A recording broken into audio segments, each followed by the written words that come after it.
2 weeks ago, I decided to pick up this book called Happy, Sexy Millionaire by Stephen Bartlett, and it has been one of those books that I have read and I've been mind blown completely. And these are the top 5 things that I want to share with you all that I learned from this book that have been quite life changing in my opinion. So, if you're interested to find out the top 5 lessons that I learned from this book, then please keep watching this video till the end. I'd also like to give a quick introduction of Stephen Bartlett from this book, and he's basically actually found him on Instagram from his Instagram page called @Stephen, and he actually posts quite a lot of motivational content and quotes based things and motivational and positivity content, which I'm a very big fan of, because I myself on my Instagram at Fazana Slow, I actually try to post as many positivity, motivational, inspirational quotes as much as possible, as well as putting a little bit of my personality into them. So yeah, I was really inspired by him to actually make sure that I picked up this book, and I've seen so much and I've learned so much more about him. This book is full of experiences, stories, and anecdotes which are really inspirational and motivational,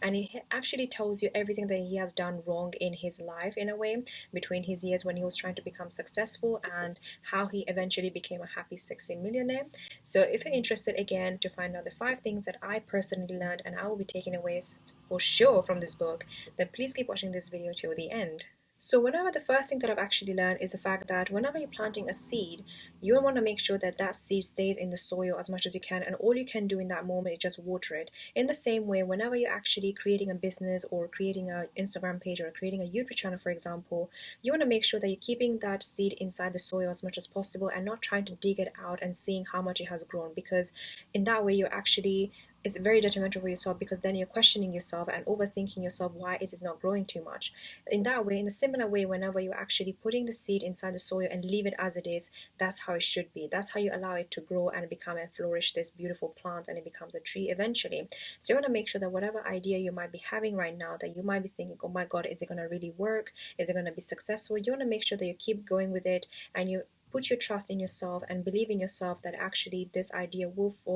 flourish and it becomes something really good in the future. So whenever you're planting a seed, keep it inside the soil and don't try to dig it out every few minutes just to see if it has grown or not.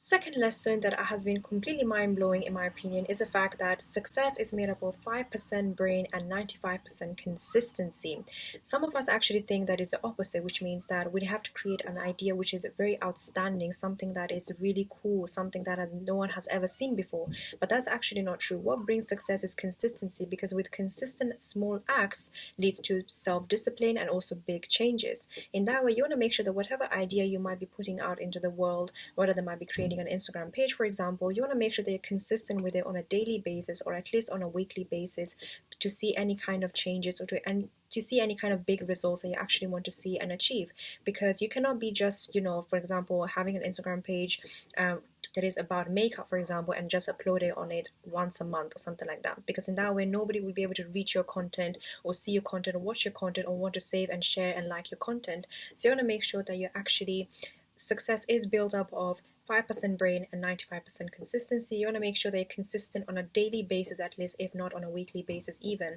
In that way, your page or your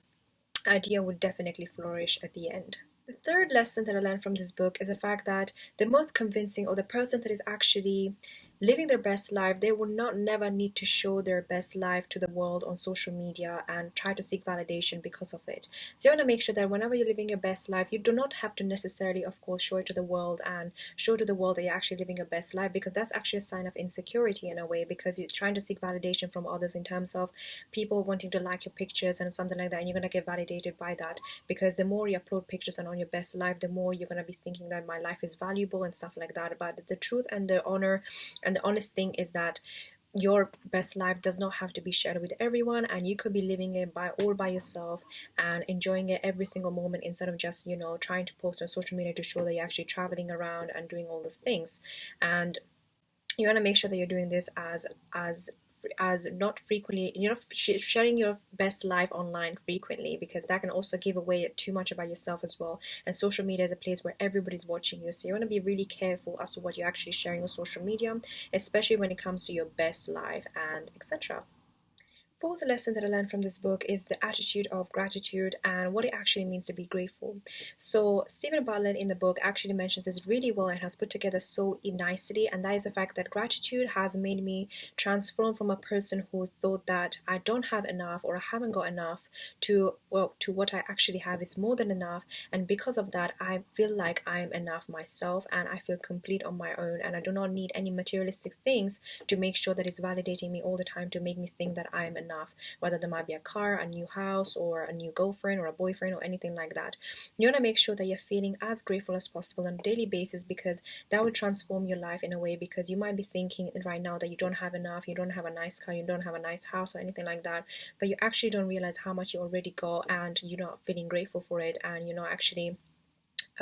seeking that, and you're not feeling grateful for it. You want to make sure that you're actually taking the time out every single day to actually feel really grateful for 5-10 minutes and about all the things that you already have, and also in that way it will transform your life as well, because then you're going to be starting to think that you're enough on your own and you don't need anything materialistic things or anything from the outside externally to make you feel happy and grateful.